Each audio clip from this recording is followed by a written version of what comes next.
Rekan Rau masih bersama dengan Una tentu saja di malam hari ini yang menemani ruang dengar Anda ya. Di informasi pukul 8 malam ini rekan Rau Anda sudah berada di program acara observasi ya. Nah, jadi seperti biasa di hari Rabu malam itu kita ada talk show bersama dengan IAIN Kota Padang Sidimpuan. Nah, saat ini sudah bersama Una salah satu narasumber kita dari Fakultas Ekonomi dan Bisnis Islam IAIN Padang Sidimpuan, yaitu dosen mata kuliah kewirausahaan dan akuntansi, ada Ibu Sri Lestari MEI. Kita sapa dulu ya. Assalamualaikum warahmatullahi wabarakatuh, Bu. Waalaikumsalam warahmatullahi wabarakatuh. Apa kabarnya di malam hari ini, Bu? Alhamdulillah, sehat, bahagia. Alhamdulillah. Ya, tema kita kebetulan di malam hari ini adalah produksi dalam perspektif ekonomi Islam ya, Bu. Ya, produksi dalam perspektif ekonomi Islam. Oke, mungkin sebelum kita masuk kepada talk show kita di malam hari ini, mungkin bisa dijelaskan terlebih dahulu, Bu, tentang apa sih yang sebenarnya dimaksud dengan perspektif ekonomi Islam itu? Baik, pada dasarnya ekonomi Islam itu merupakan istilah untuk sistem ekonomi yang dibangun atas dasar dan tatanan Al-Quran dan As-Sunnah dengan tujuan kemaslahatan bagi umat manusia, sehingga konsep dan prinsip ekonomi Islam itu adalah tetap, namun pada prakteknya hal-hal yang sesuai dengan situasi dan kondisi tertentu bisa saja berlaku, bahkan bisa mengalami perubahan. Prinsip ekonomi Islam itu dapat dirangkum dalam 4 prinsip, yaitu tauhid, keseimbangan, kemudian kehendak bebas, dan tanggung jawab. Jadi pada dasarnya ya sesuai dengan petunjuk ya landasan kita, yaitu Al-Quran dan Sunnah. Ya, kemudian Bu, bagaimana produksi dalam ekonomi Islam, Bu? Produksi dalam ekonomi Islam itu merupakan bentuk aktivitas yang dilakukan untuk mewujudkan manfaat atau menambahkannya dengan cara mengeksplorasi sumber-sumber ekonomi yang disediakan oleh Allah Subhanahu wa taala. Jadi misalnya nih, sebuah produk itu bukan berarti kita memproduksi dari bahan mentah menjadi barang jadi. Bukan hanya itu, tapi barang jadi pun dengan kita berikan inovasi, kreativitas, itu juga merupakan proses produksi. Jadi yang dimaksudkan di sini dalam ekonomi Islam, sistem produksi yang dilakukan itu tidak bertentangan. Kemudian tetap dengan adanya sistem produksi berarti merupakan rangkaian yang tidak terpisahkan dari prinsip produksi serta faktor produksi. Prinsip produksi dalam Islam itu berarti menghasilkan sesuatu yang halal, yang ada manfaatnya, kemudian diakumulasikan dari semua proses produksi, mulai dari sumber bahan baku sampai menjadi sebuah produk.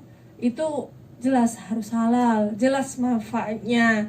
Kemudian jika dia maslahahnya, andai kan ada pun mudorotnya, lebih banyak masalahnya, seperti itu.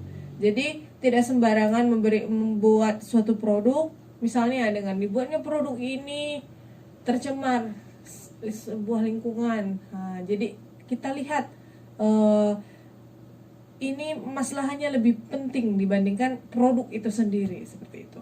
Ya, tadi Ego juga sempat menyinggung tentang faktor-faktor produksinya ya, Bu ya.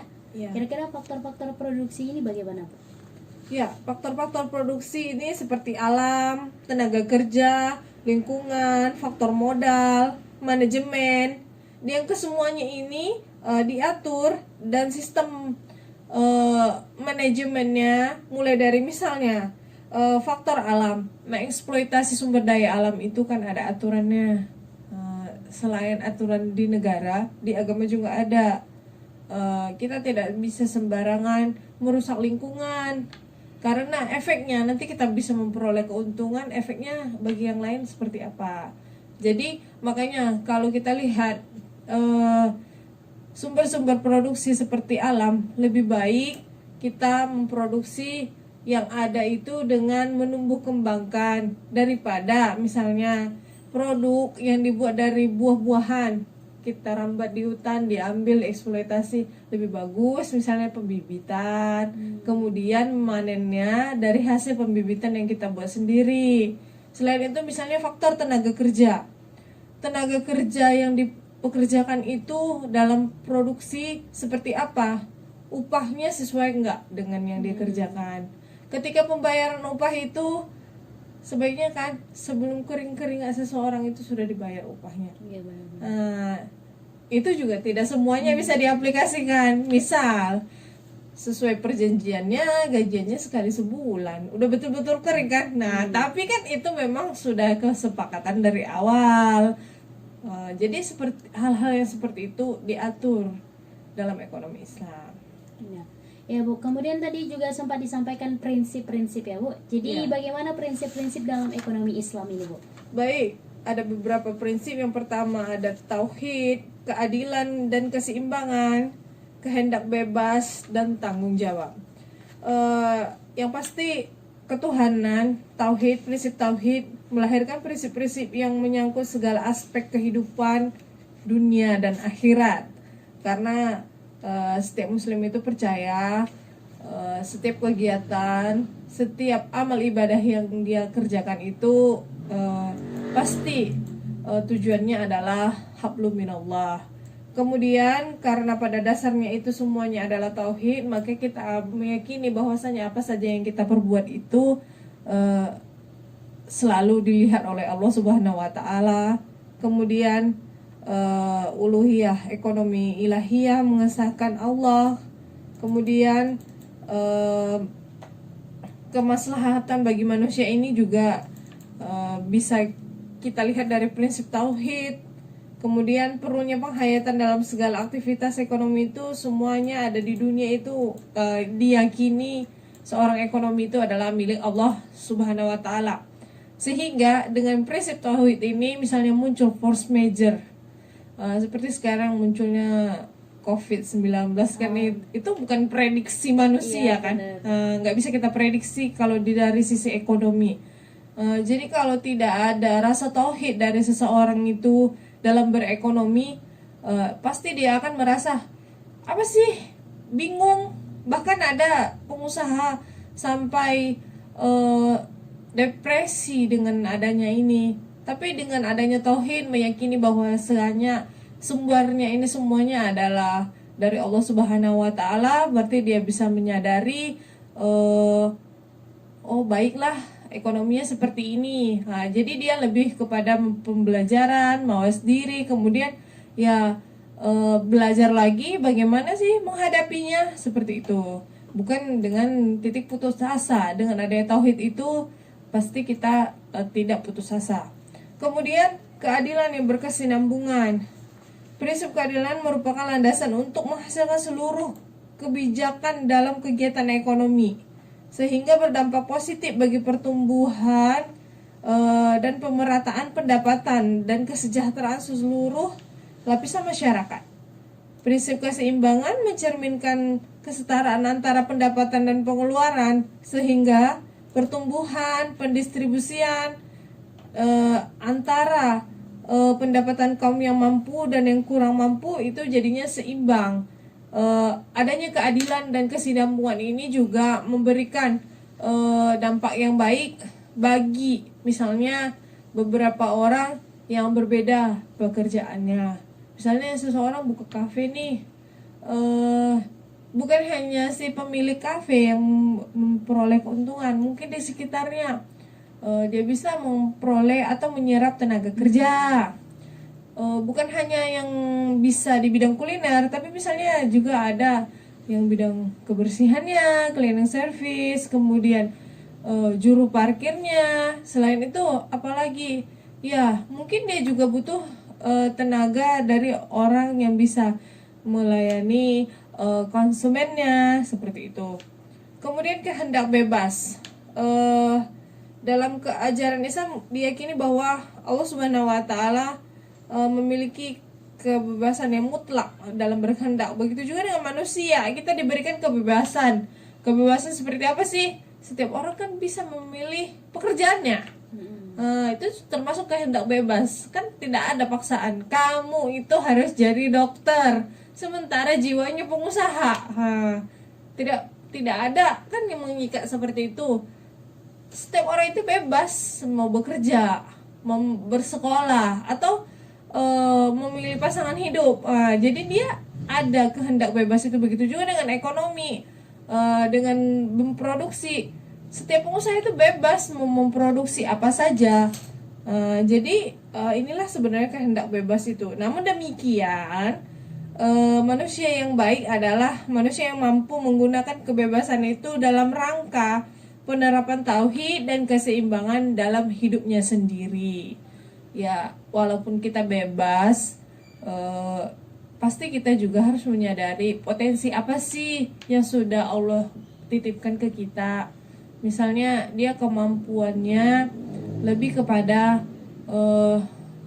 dia suka berhitung, suka menganalisis angka-angka, kemudian dia itu suka mencari rumus-rumus, ya mungkin dia lebih cocok ke statistik, ke matematika, atau ke akuntansi. Begitu juga orang, dia suka berbicara, berkomunikasi dengan orang lain, kemudian dia suka itu bertanya ke orang lain, mungkin dia bisa menjadi public speaking, tidak bisa dipaksakan. Jadi naluri ataupun kemampuan yang sudah ada dalam diri manusia itu juga merupakan titipan dari Allah Subhanahu wa taala, dan dengan itulah dia, dengan prinsip kehendak bebas tadi, dia bisa menggunakan kemampuannya itu untuk bekerja. Selain itu ada prinsip tanggung jawab. Jadi seluruh kegiatan produksi yang kita lakukan itu ya pasti harus bertanggung jawab. Seorang produsen yang baik itu bahkan menerima kritik dan saran sebelum dia memasarkan produknya, yaitu dengan mendengarkan apa sih penilaian pasar tentang produk yang dia buat, seperti itu. Misalnya seorang produsen itu buat produk A, sebelum dia pasarkan, dia pergi ke suatu tempat atau yang kira-kira tempat yang konsumen akan membeli produknya. Jadi setelah itu dia lihat penilaiannya seperti apa, dan penilaian jujur dari calon konsumen inilah yang dia menjadikan acuannya dalam memproduksi. Jadi seperti itulah produsen yang tanggung jawab. Bukan hanya kita kan sebagai manusia ada sih sebenarnya sifat egois. Jadi kalau misalnya kita masak kue nih, dicobai icip-icip sama temen ya kan, enak nggak? Kalau kita pilih beberapa teman yang memilih, kalau ini sih bilang pasti nggak enak karena dia memang benci sama saya gitu kan. Ini bilang enak, oh memang dia jujur. Padahal kita butuh kritis yang betul-betul jujur seperti itu. Bukan yang membenci orang yang misalnya mengatakan ya memang nggak enak. Malah kita butuh bukan hanya kritik yang membangun, tapi terkadang malah kejujuran yang pasti. Itulah yang sebenarnya membuat kita lebih bertanggung jawab. Baik, itulah prinsip-prinsip dalam berproduksi. Ya, terima kasih banyak Bu. Dan kebetulan tadi kita sudah sempat membahas tentang pasar ya, pasar produksi. Jadi sebenarnya gimana sih sebenarnya pasar yang harus dipahami oleh seorang produsen itu Bu? Baik, seorang produsen yang baik itu sebelum dia membuat sebuah produk itu, dia harus mengenal pasar. Baik itu dari segi usianya, baik orang yang akan memakainya, jangka waktunya, lokasi terbaiknya. Nah, seperti itu.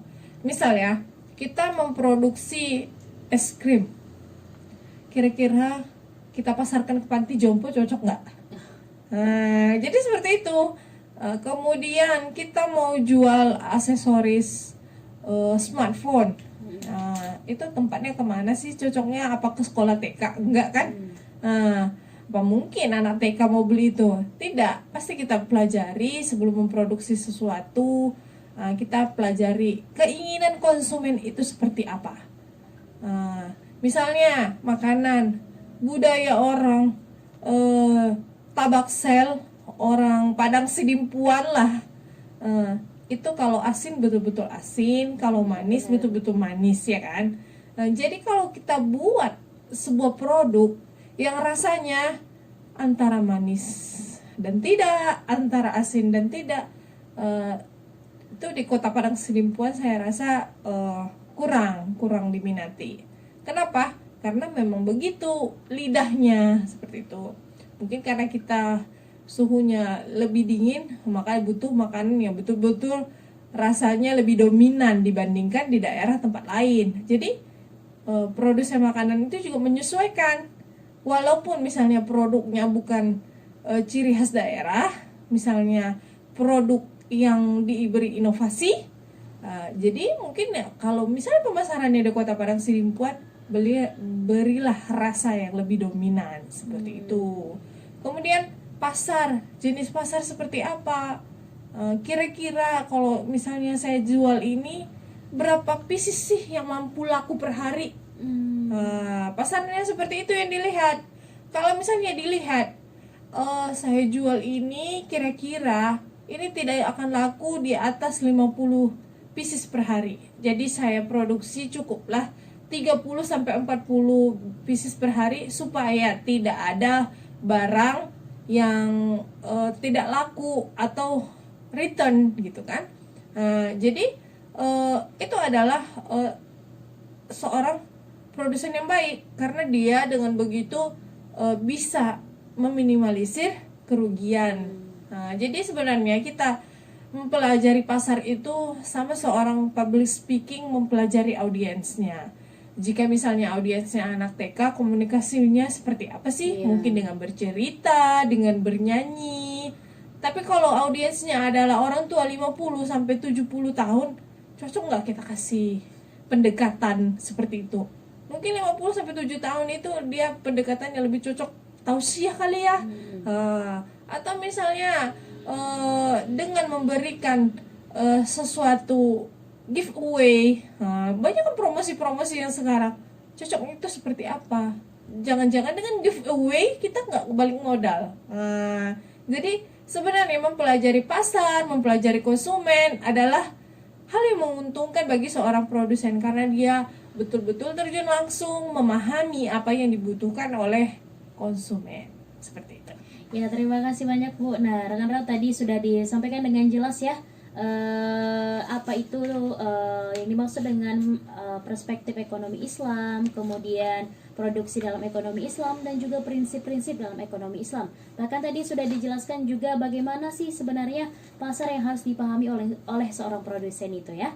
Nah, nanti kita bakal masuk pada sesi berikutnya rekan FM, jangan kemana-mana, tetap di Wonopal Pro. Masih bersama dengan Una dan juga narasumber kita di malam hari ini, yaitu Ibu Sri Lestari MEI, selaku dosen kewirausahaan dan akuntansi di Fakultas Ekonomi dan Bisnis Islam IAIN Padang Sidimpuan. Oke Bu, kita lanjutkan kembali ya pembahasan kita.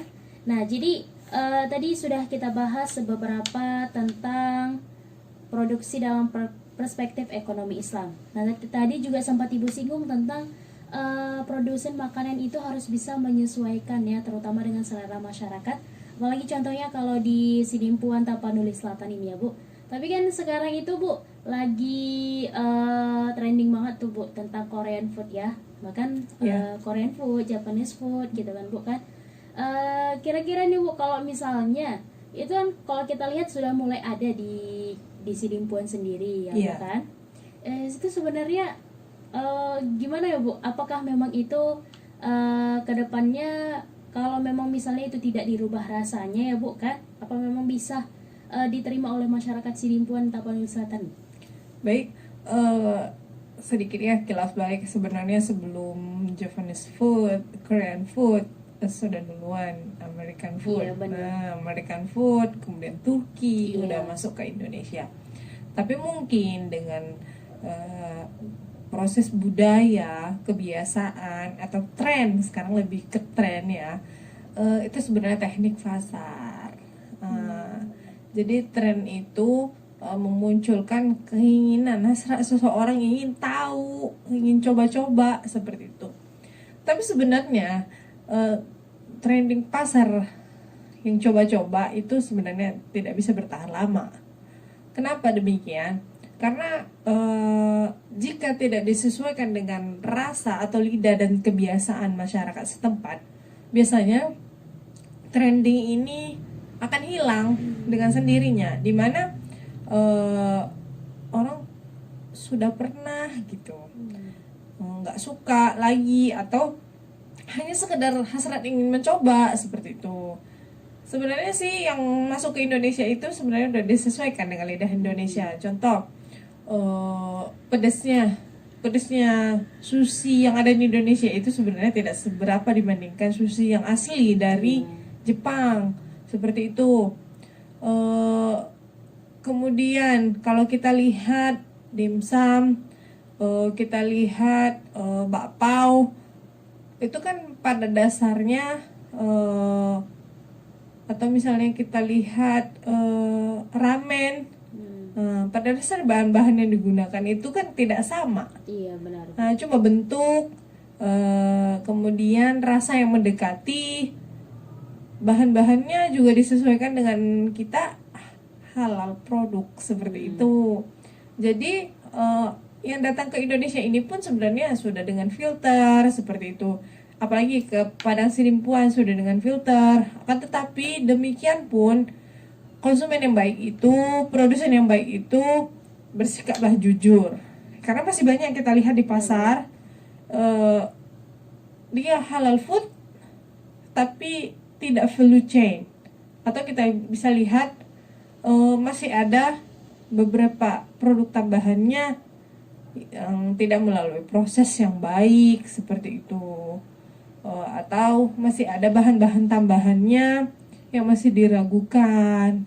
Nah, jadi produsen yang cerdas itu sangat menyayangi konsumennya. Kenapa? Karena dia ingin konsumennya loyal. Nah, yang dimaksud loyal itu kalau istilahnya di sini menjadi pelanggan. Nah, langganan dia. Nah, jadi dengan produsen yang sayang dengan konsumennya, pasti juga konsumen itu akan loyal, bertahan.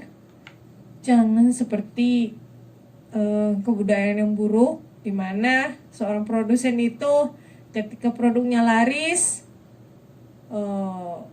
rasanya dikurangi, bentuknya dikecilin, volumenya juga lebih sedikit, kemudian pelayanannya juga kurang prima.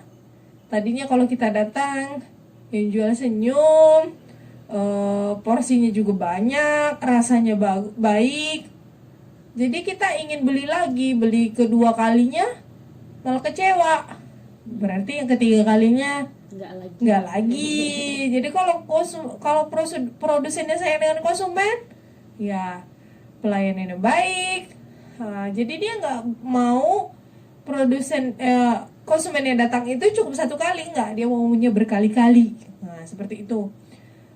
Ada prinsip dari negeri tetangga yang harus kita ikuti, ya walaupun sedikit keuntungan yang dimiliki, tapi berlipat ganda lebih baik dibandingkan keuntungan yang banyak tapi hanya satu kali lipat. Nah, seperti itu, berlipat jadinya banyak. Kalau cuma sekali lipat, nah seperti apa itu? Jadi walaupun misalnya keuntungannya 1.000 tapi yang datang 1.000 orang, dibandingkan untungannya 10.000 tapi cuma 1 orang yang datang, seperti itu. Konsumen yang loyal itu menjadi spirit tertentu bagi seorang produsen. Kenapa? Dengan kita melihat konsumen kita suka dengan hasil payah kita, pasti kita akan lebih ingin memberikan sesuatu yang lebih. Inovasi yang ada dalam diri kita akan lebih muncul, akan lebih berkembang. Kemudian keadaan yang muncul itu akan menjadikan peluang juga buat kita. Jadi munculnya Korean food, Japanese food, sebenarnya itu ada peluang bagi banyak masyarakat yang tadinya tidak punya pekerjaan menjadi delivery. Sekarang banyak itu frozen food ya. Frozen food yang tadinya tidak punya pekerjaan, jadi sebenarnya dengan seperti ini, perkembangan seperti ini, bagi yang ingin berinovasi dia bisa bertahan atau bahkan maju. Bagi yang tidak mau berinovasi ya jalan di tempat, seperti itu. Iya Bu, terima kasih. Dan kemudian Bu, bertanya kembali, bagaimana tujuan produksi dalam ekonomi Islam Bu? Baik, yang pertama tujuan produksi dalam ekonomi Islam itu yang pertama yaitu yang pastinya merealisasikan keuntungan seoptimal mungkin. Merealisasikan keuntungan seoptimal mungkin ini berarti Berproduksi bukan sekedar berproduksi, akan tetapi harus betul-betul memperhatikan realisasi keuntungan. Namun demikian, tujuan tersebut berbeda dengan paham kapitalis yang berusaha meraih keuntungan sebesar mungkin. Tapi di sini yang dimaksudkan dengan memperoleh keuntungan seoptimal mungkin dengan usaha kita yang optimal, bukan karena ingin keuntungan yang usaha yang sekecil-kecilnya, keuntungan sebanyak-banyaknya, bukan, itu salah. Tapi yang dimaksudkan itu adalah keuntungannya seoptimalnya dengan usaha kita yang optimal. Seperti itu. Jasa yang kita berikan, produk yang kita berikan itu optimal sehingga kita bisa memperoleh keuntungan juga yang optimal. Seperti itu. Kalau misalnya seseorang jual pensil, pensilnya itu warnanya warna kayu, selesai, harganya 1.000. Tapi mungkin seseorang lebih optimal, dia pulpen dengan ratusan karakter kartun, misal. Kemudian dia juga matchingkan girl or boy, atau dia buat lagi pulpen yang pensil yang multifungsi, ada 2A, 2B, dia buat itu kriteria dari pensil yang dia ciptakan. Kemudian lagi bahkan dia buat misalnya rautannya, kotak pensilnya, kemudian pensil yang disesuaikan dengan orang yang tidak suka meraut, kemudian pensil yang dia buat juga dengan anakan tanpa rautan, bentuknya seperti pulpen. Mana lebih optimal dibandingkan yang hanya dia jual pensil dengan motif kayu? Jadi inovasi itulah yang sebenarnya merealisasikan keuntungan yang seoptimal mungkin dengan usaha yang optimal. Kemudian merealisasikan kecukupan individu dan keluarga seorang muslim itu wajib melakukan aktivitas yang berkecukupan dan secukupnya juga, yang menjadi kewajiban nafkahnya. Dengan berusaha, berproduksi itu jangan lupa, itu juga tujuan seseorang ingin menafkahi keluarganya, ingin melangsungkan kehidupannya. Jadi dengan berpikir demikian, kita juga akan berpikir, oh, karyawan saya itu menafkahi keluarganya, oh, konsumen saya itu juga menafkahi keluarganya. Jadi kita tidak terpicu dengan rasa egoisme kita yang tidak pernah puas. Jadi ada rasa cukup, seperti itu. Cukup yang dimaksudkan itu bukan pasrah, tapi dengan cukupnya, dengan terpenuhinya ada rasa berkecukupan, seperti itu. Kemudian tidak selalu mengandalkan orang lain. Dengan berproduksi itu kita tidak hanya berpangku tangan kepada orang lain. Dengan bisa berproduksi kita tidak hanya ketergantungan dengan bangsa lain bahkan. Jika kita misalnya mampu membuat pesawat sendiri, handphone sendiri, kebutuhan sandang pangan papan semuanya sendiri, mungkin kita nggak tergantung dengan orang lain. Tapi di sini juga bisa dilihat cost-nya seperti apa. Makanya tetap ada ekspor impor kan. Benar. Kenapa demikian? Mungkin negara A itu cost-nya akan jauh lebih tinggi jika dia memproduksi sebuah produk dibandingkan dia hanya dengan mengimpor dari luar negeri, seperti itu misalnya ya. Kemudian dengan tidak merasa tergantung dengan orang lain, karena dalam Islam itu kita dilarang meminta-minta. Kemudian disadarkan bahwa seorang muslim itu bersandarlah kepada dirinya sendiri, tidak mengharapkan apa yang ada di tangan orang lain. Kemudian dengan mapannya kita seorang muslim, menjauhkan kita dari kekufuran.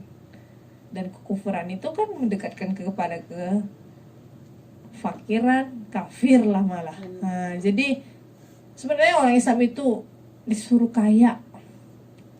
Karena kalau kita lihat sih pemikirannya ya, kalau saya kaya, saya bisa bayar zakat. Tapi saya miskin, saya dizakati. Nah, harusnya seorang pengusaha ya berpegang seperti itu. Semakin banyak zakat yang diberikan, dia berarti semakin mapan, ya kan?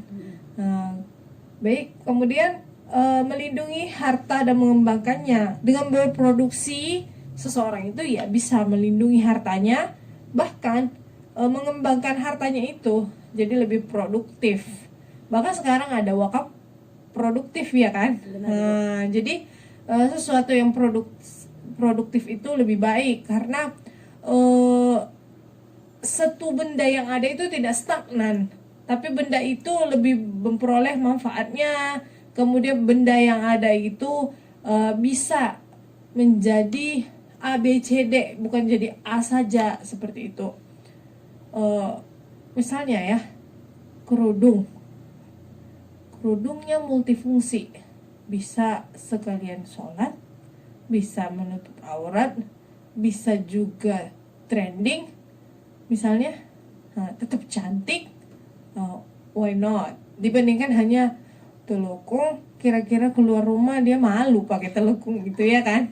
Tapi ini enggak multifungsi, dipakai sholat bisa, dipakai keluar rumah tetap matching, seperti itu. Itu adalah kreativitas dari seorang produsen. Kemudian mengeksplorasi sumber-sumber ekonomi, jadi explore. Dengan berproduksi kita mengeksplor sesuatu itu, tapi bukan mengeksploitasi berlebihan, tidak. Tapi explore yang maksudnya di sini ya kepada hal-hal yang lebih positif. Misal, zaman dulu bekas pemotongan kayu itu dibuang sia-sia. Sekarang tidak, malah itu menjadikan ornamen-ornamen kafe. Cuma bongkahan-bongkahan kayu yang besar-besar itu dulu dibuang, atau paling tidak manfaatnya cuma jadi kayu bakar. Sekarang ornamen orang gunakan itu. Malam itu ada Ikra ya kalau nggak salah, itu dari Bali, mereka buat potongan-potongan kayu yang tidak terpakai lagi, dibuat dengan kaca, malah itu menjadi barang yang diekspor ke luar negeri, katanya kebutuhannya itu untuk ornamen pariwisata, dan dijual miliaran. Sementara kita di sini digunakan untuk apa itu? Seperti kemarin ya, itu di daerah Pasahakan banyak di situ kan, kalau bahasa sini haruaya. Di sini dibuang itu, setelah tumbang, dibuang, dicaca-caca jadikan kayu bakar. Tidak, malah di Bali itu mereka buat jadi ornamen kafe. Dibuat seperti sarang burung, kemudian itu menjadi view foto bagi blogger, Instagram. Mereka gunakan itu, kita belum sampai ke situ, sementara harganya miliaran. Kemarin itu ditumbangkan begitu saja, ya kan? Jadi itu salah satu tujuan produksi, mengeksplorasinya. Kemudian dengan berproduksi ini membebaskan diri dari belenggu ketergantungan ekonomi produksi. Ini menjadi sarana merealisasikan kemandirian ekonomi, baik itu bangsa, negara maupun keluarga, dengan bisa kita memenuhi kebutuhan itu, kebutuhan baik tersier, primer maupun sekunder. Jadi kita bisa mapan, bisa mandiri dengan produksi yang kita miliki, sehingga kita tidak terbelenggu dengan bangsa lain. Kita bisa menjadi bangsa yang mandiri. Misal sih, kalau kita jadi bangsa yang mandiri seperti apa sih ya, sesuai dengan kemampuan alam dan sumber daya manusia yang ada. Apa sih yang lebih dibutuhkan? Seperti itu. Mungkin sandang, pangan, dan papan. Kalau misalnya di kebutuhan primer, kebutuhan bangsa Indonesia itu seperti apa sih? Orang kita butuhnya apa? Mana lebih dominan, gandum atau beras, seperti itu kan? Tapi kan sekarang sudah ada model ataupun inovasi yang muncul. Kalau dulu panen sekali setahun, dengan inovasi bisa 3 kali setahun. Bayangkan, nunggu beras yang sebutir itu dulu 1 tahun. Kalau sekarang sudah bisa 3 kali dalam setahun. Dulu kalau si A mau panen, panggil satu kampung. Si B mau panen, panggil satu kampung. Sekarang tidak, sudah ada mesin, sudah ada alat-alat yang digunakan lebih modern dan mempermudah kita dalam berproduksi. Seperti itu. Iya Bu, kemudian bagaimana dalam prakteknya produksi dalam ekonomi Islam Bu? Baik, perkembangan teknologi muncul di era globalisasi seperti ini ya. Dampak positifnya bagi perkembangan industri pangan di Indonesia terutama yaitu GMP, Good Manufacturing Practice, dengan cara memproduksi makanan yang baik, kemudian barang-barang yang baik, bermanfaat, berguna, berdaya guna. Kemudian produsen bisa memenuhi persyaratan yang telah ditentukan untuk menghasilkan produk bermutu sesuai tuntutan konsumen yang meliputi baik lokasi, bangunan, fasilitas, sanitasi, alat produksi, bahan proses pengelolaan, baik bagaimana sih hasil laboratoriumnya, kemudian higienis, wadahnya seperti apa, pembungkusannya seperti apa, bahkan penyimpanan pemeliharaannya seperti apa. Jadi sekarang sudah lebih berkembang, sudah lebih detail.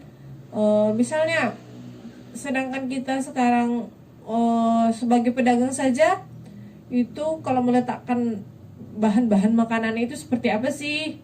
Boleh nggak didekatkan dengan sabun? Nah, tidak kan? Nah, jadi begitu juga dengan produksi.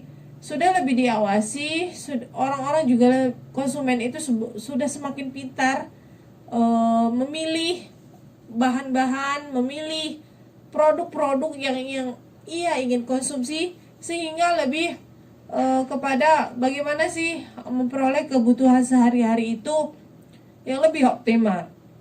Jadi sebenarnya dalam prakteknya sekarang kita lebih kepada masalahnya, apa masalah dari produksi tersebut, sehingga sesuai dengan harapan di mana seorang wirausahaan itu dalam ekonomi Islam mengutamakan kemaslahatan termasuk halal dan higienis.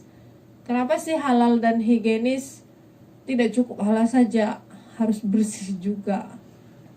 Karena halal saja juga belum tentu bersih, seperti itu. Jadi sekarang konsumen itu selain mengkonsumsi sesuatu itu, dia juga melihat manfaat. Kalau dulu orang khawatir efek samping, kalau sekarang orang lebih menuntut manfaatnya apa. Selain misalnya makanan ini mengenyangkan, enak rasanya, misalnya bisa obat untuk orang diabetes, itu yang dilihat.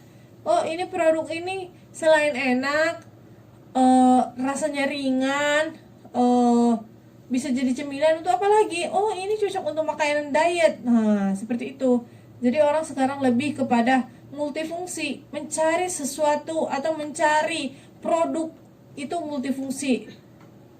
Tidak ada lagi orang yang hanya mau membeli, tidak, semuanya harus multifungsi. Karena konsumen sekarang lebih pintar, lebih kritis, lebih ingin manfaat dengan membeli sebuah produk seperti itu. Ya, terima kasih Bu. Dan pertanyaan terakhir, bisa diberikan Bu trik produksi pada masa pandemi sekarang ini? Baik, masa pandemi ini yang pertama ya ada edukasi proses produksi. Edukasi ini bukan hanya harus kita belajar dari tim ahli, bisa langsung tutorial, baik itu mendatangkan tim ahli, kemudian mengikuti seminar, mengikuti asosiasi-asosiasi pengusaha, kemudian asosiasi-asosiasi pengusaha muslim, atau berbagai macam baik melalui pemerintah ataupun swasta itu ada. Kemudian selain itu bisa edukasi sendiri, sudah banyak diberikan ataupun sudah banyak bisa kita lihat melalui internet. Kemudian proses produksi yang baik itu bisa kita lihat bagaimana sih keinginan konsumen itu seperti apa. Kemudian selain itu kita tetap harus menjaga kehalalannya, kemudian masalahnya, manfaatnya, dan pengoptimalannya. Kemudian di masa pandemi ini orang sudah lebih kritis, mereka bahkan ingin lihat seperti apa sih tempat produksi kita memproduksi sebuah produk itu. Jadi banyak sekarang tempat-tempat produsen bahkan itu buka tempatnya, mereka buat kaca. Seseorang itu kalau misalnya sebuah produk makanan, misalnya kalau kita lihat di UMKM itu sekarang sudah lebih terbuka. Mereka buat itu dindingnya kaca sehingga konsumen bisa melihat proses produksinya itu mulai dari awal sampai akhir seperti apa. Jadi sebenarnya selain edukasi, yang kedua konsumen juga merasa itu hal yang terbuka. Jadi dia bisa lihat sendiri apa yang dia mau konsumsi itu, sehingga dia bisa lihat bagaimana produksi sampai akhir. Kemudian juga melihat praktek langsung seperti apa. Dan yang terakhir adalah produsen yang baik itu dia bahkan memberikan grade. Produksi saya ini ada grade A, grade B, grade C. Jadi konsumen itu tahu daya belinya seperti apa, sesuai dengan keinginannya, sesuai dengan kemampuan dia untuk membeli. Misalnya sebuah produk itu grade A harganya mahal, grade B harganya sedang, grade C harganya murah. Dia ingin mutu yang agak baik atau lebih baik, tapi mungkin kantongnya kurang, mungkin dia pilih grade B. Ada memang kantongnya berlebih dan dia ingin grade A, atau dia memang kurang tapi butuh barang tersebut, dia pilih grade C. Dengan demikian produsen itu bisa lebih jujur, konsumen juga mengetahui apa yang dia inginkan, dan lebih terbuka seperti itu. Selain itu yang mungkin ya di masa pandemi sekarang ini ya orang lebih cenderung mencari produk yang ada plus-plus kesehatannya. Seperti itu. Iya, terima kasih banyak Bu, dan ya mengingat waktu juga kita sudah berakhir untuk talk show IAIN di malam hari ini ya. Tapi sebelum itu boleh disampaikan kesimpulan kita di malam hari ini Bu. Baik, adapun kesimpulannya dari yang bisa saya sampaikan pada hari ini, yaitu dengan adanya produksi dengan perspektif ekonomi Islam, seorang produsen itu jauh lebih jujur, jauh lebih mengenal konsumennya. Tapi jangan khawatir, karena dengan prinsip tauhid kita juga mendekatkan diri kepada Allah Subhanahu wa taala. Selain itu, produsen yang baik itu lebih kenal, lebih sayang dengan konsumennya, supaya konsumennya juga lebih loyal kepada seorang produsen itu. Baik, mohon maaf apabila ada kekurangan. Kami dari Fakultas Ekonomi dan Bisnis Islam senang sekali tetap bisa bergabung dengan Raw FM, memberikan ilmu-ilmu yang bisa kami ajarkan di kampus, kami share di sini sehingga bisa untuk masyarakat umum. Terima kasih. Ya, terima kasih kembali ya Bu. Mudah-mudahan bisa bergabung tentu saja kembali bareng kita di lain waktu ya. Oke, rekan Raw FM. Nah, nanti Una juga bakal hadir kembali. Demikianlah talk show kita bersama dengan IAIN Kota Padang Sidimpuan ya.